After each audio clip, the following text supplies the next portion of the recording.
푸틴 대통령과 김정은 위원장이 정상회담을 하고 공동회견을 통해서 결과를 직접 발표를 했습니다. 회담 내용과 그 의미 전문가 연결해서 들어보겠습니다. 문성묵 한국국가전략연구원 통일전략센터장 나와 계십니까? 네, 안녕하십니까? 네, 조금 전에 두 사람이 공동회견을 통해 정상회담 결과를 발표를 했거든요. 어떤 내용이 네. 가장 눈에 띄었습니까? 예, 지금 방금 정상회담하고 결과를 발표했는데 이미 우리가 예측했던 대로 두 나라의 관계를 격상하는, 다시 말하면 조약을 격상하는 그런 내용을 포함해서 러시아와 북한 간의 관계가 한층 발전됐다라고 하는 것을 우리가 이걸 통해서 알 수가 있었죠. 예, 포괄적 전략 동반자 관계 협정을 체결을 했습니다. 그러면은 저희가 북러 관계가 더 격상이 됐다라고 볼 수 있는 거죠? 예, 그렇죠.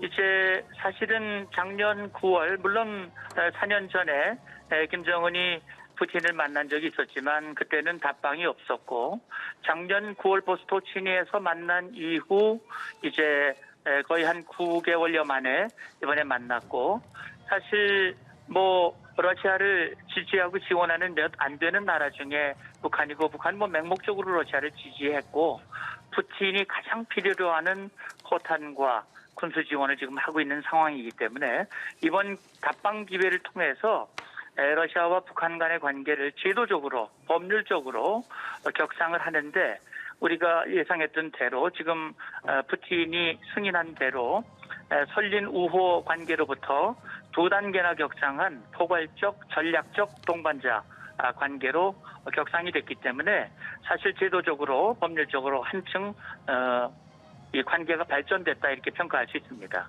네, 센터장님, 저희가 공식 환영식 행사 모습을 화면으로 계속 보여드렸는데 당초에 굉장히 성대하게 열릴 거다 이런 예측이 있었거든요. 센터장님께서는 이번 환영식 행사 어떻게 보셨어요? 예, 물론 지금 김정은과 또 북한 매체들이 그런 얘기를 했어요. 푸틴을 역사상 가장 위대한 그런 지도자가 평양을 방문한 것이다. 예. 그리고 푸틴 생애에서 정말 오랫동안 기억에 남는 그런 성대한 환영 행사를 하겠다라고 얘기했는데, 아마 제가 볼 때는 그런 성의껏 준비를 했다고 보고요. 다만 지금 생각되는 거는 시간이 너무 짧기 때문에 어제 오후쯤 왔으면 아마 더 성대하게 할 수도 있겠지만 일단 그렇게 봐야 될 것 같습니다. 예, 지금 정상회담은 진행 중이고 아직 관련해서 결과 발표는 되지 않은 상황인데, 회담 테이블에서 어떤 내용이 오갈지 저희가 여러 차례 예상을 해봤습니다만 전문가님께서 좀 예측하기로는 어떤 내용이 오갈지 핵심 내용에 대해서 한 번만 더 짚어주시죠. 일단 이번에 포괄적 전략 동반자 관계이기 때문에 정치, 경제, 군사는 물론이고 전반적인 분야에서 철도라든지 우주라든지 교육이라든지 관광이라든지 그다음에 인도주의 분야라든지 전반적인 분야에 대한 포괄적인 그런 분야별 협의들이 있을 거라고 생각이 되고, 그게 다 공개될 수 있을지 모르겠습니다만 그것이 문서 형태로 합의가 될 것이고, 그것이 이행되기 위한 그런 협의체나 그런 제도들을 이번 회담들을 통해서 아마 만들어 나갈 것으로 생각을 합니다. 네, 현재 회담이 진행 중에 있는 걸로 알려져 있고, 여기서 여러 가지 의제들이 논의될 텐데 그중에서 집중적으로 군사 협력이 논의될 거란 관측이 나오거든요. 회담 그렇죠. 의제를 좀 예상해 본다면요, 어떤 것들이 있을까요? 예, 결국은 지금 아마 김정은의 바람은 지금 러시아와의 관계를 이제 일시적으로 우크라이나 전쟁이 진행되는 이 기간뿐만이 아니라 앞으로 어떤 상황 속에서도 북한이 러시아에게 중요한 관계, 러시아가 북한을 계속 품고 가게 만들기 위한 그런 틀을 원할 거예요. 그리고 특히 작년 보스토치니 우주기지에서 만난 것은 김정은이 2021년 8차 당대회 때 세운 국방 5대 목표 중에 하나가 정찰 위성이거든요. 두 차례 실패했고 작년 러시아의 도움으로 세 번째 발사해서 궤도에 올려놨고, 금년에도 이제 3번 발사한다고 그랬는데 지난달 말에 러시아의 기술을 도입한 그런 위성을 발사했지만 사실 실패했거든요. 제가 볼 때는 정찰 위성뿐만이 아니라 여러 가지 분야, 지해공 무기라든지 미사일이라든지 그런 분야에서 러시아의 도움을 받고자 하는 그런 필요들을 아마도 러시아 측에다가 요구할 거라고 생각이 되고요. 예. 이번에 푸틴을 수행한 수행원들 명단 몇 면을 보면 어떤 부분에서 북한이 필요로 하고 있는지 예. 러시아가 또 어떤 부분에서 김정은을 배려하고 있는지를 우리가 추정해 볼 수 있습니다. 네, 그럼 만약에 여기서 러시아의 기술 지원이 이루어진다면 하반기에 북한의 추가 정찰 위성 발사가 있을 가능성도 있겠네요. 충분히 있다고 봅니다. 네. 이미 김정은은 금년 중 3차례 위성 발사를 예고를 했거든요.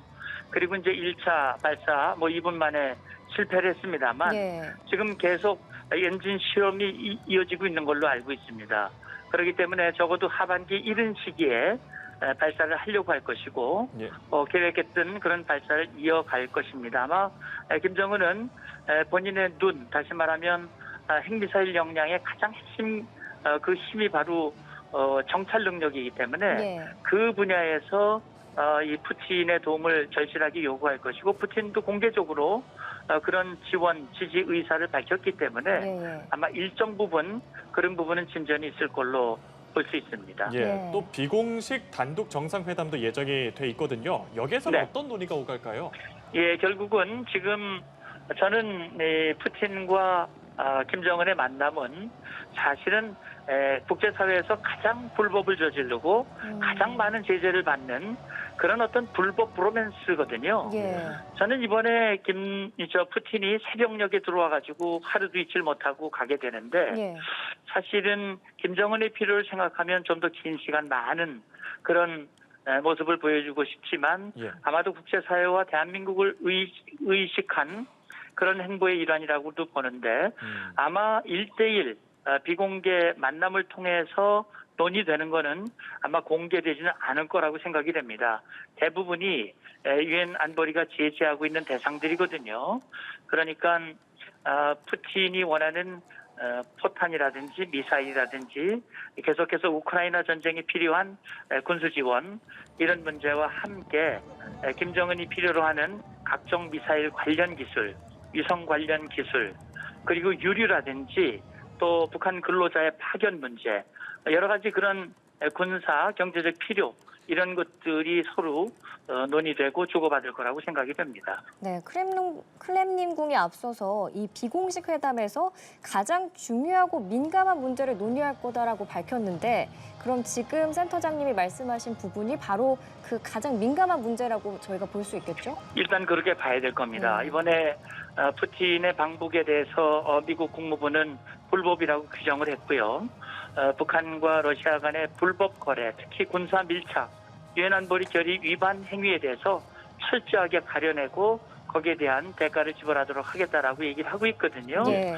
그렇기 때문에 가장 민감한 부분이라고 하는 것은 국제사회가 우려하고 또 국제사회가 원하지 않는 그런 내용인데 그런데 실제 푸틴이 어제 노동신문 기고한 내용을 보면 예. 자기들이 하는 것은 정의다, 평화다 이렇게 얘기를 하고 있고 그걸 지지하는 북한에 대해서도 감사하다고 얘기를 하고 있어요. 예. 소위 말하는 민감한 부분이라고 하는 것이 저는 거기에 해당되지 않을까라는 생각이 드는데 다만 러시아가 정말 김정은이 원하는 것 푸틴이 다 줄 수 있을까?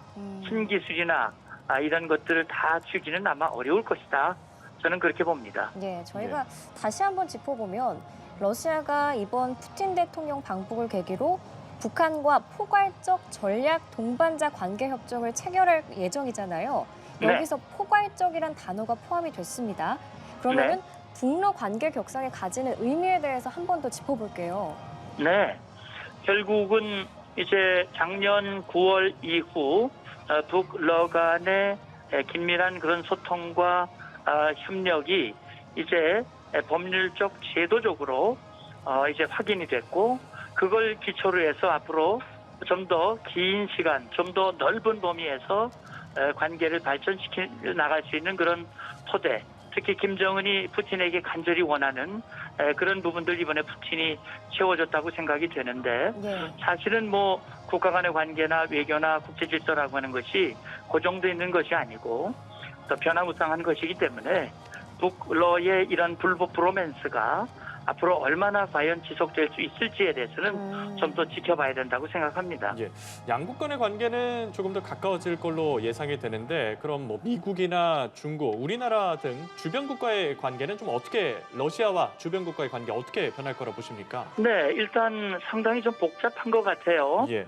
최근에 보면 푸틴이 방북 이전에 얘기한 걸 보면 한국을 콕 집어서 얘기를 했거든요. 예. 한국이 우크라이나에 무기 지원하지 않는 것을 감사하게 생각한다고 네, 그랬어요. 맞습니다.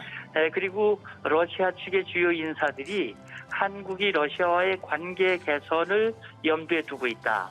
이런 얘기는 뭐냐면 러시아도 그걸 주목하고 있고 러시아도 한국과의 관계가 더 망가지기보다는 관계가 회복이 되기를 원한다라는 간접적인 의사로 저는 보여져요. 네. 그렇기 때문에 이번에 포괄 전략적 동반자 관계 협정을 다시 맺고 북한과의 관계를 격상은 했지만 러시아의 마음속에는 우크라이나 전쟁 이전 한국과 밀접했던 관계가 복원되고 그걸 통해서 러시아의 경제적 필요를 채우고 특히 러시아가 관심 갖는 것은 극동지방 개발에 있어서 한국의 기술력과 한국의 그 경제적 지원 이런 것들을 염두에 두고 있기 때문에 네.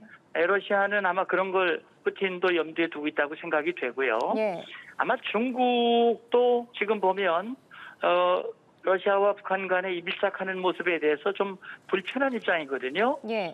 우리는 한미일 대 북중로 이게 대결 구도가 되지 않을까라는 우려를 하고 있지만 중국과 러시아가 북한을 일방적으로 지지하고 북한을 중요한 전략적 지렛대로 여기기는 하지만 예. 그러나 방법과 수위는 서로 다르거든요. 예, 예. 그런 것들이 어떻게 보면 우리에게는 외교적 기회가 될 수 있다고 저는 봅니다. 네. 그런데 우리 정부가 러시아에 우리가 용인할 수 있는 선을 넘지 말라는 경고성 메시지를 전달했잖아요. 그렇죠? 그러면은 이 메시지를 전달하기까지 어쩌면 우리 정부가 상당히 우려하는 부분이 감지가 됐다거나 예상이 됐기 때문에 이런 메시지를 냈다고 볼 수도 있을까요? 저는 그 부분이 가능하다고 생각해요. 예. 다시 말하면 지금 실제 보면 러시아가 북한에게 일정 기술을 주는 건 맞잖아요. 예. 특히 위성 같은 데서 그게 나타나고 있거든요. 그래서 예를 들어서 이번에 전략 포괄 동반자 협정이 아니라 동맹조약 쪽으로 가서 뭐 예를 들어서 유사시에 자동 개입이 들어간다든지 이건 선을 넘는 것이거든요. 그리고 러시아가 예를 들어서 정찰 위성 만리경 기로에 해당되는 정찰 위성을 통째로 준다든지 또는 뭐 ICBM 기술 뭐 재진입이라든지 또는 핵잠수함 기술이라든지 이런 거는 글자 그대로 레드라인을 넘는 겁니다. 그래서 우리 안보에 치명적인 위해가 갈 수 있는 그런 조치를 하지 말라라고 얘기하는 것은 그런 의미가 있다고 저는 이해하고 있습니다. 예. 푸틴 러시아 대통령과 김정은 북한 국무위원장의 정상회담 의제 또 양국 관계 등에 관해서 문성국 센터장님과 함께했습니다. 오늘 말씀 고맙습니다. 감사합니다. 예. 네.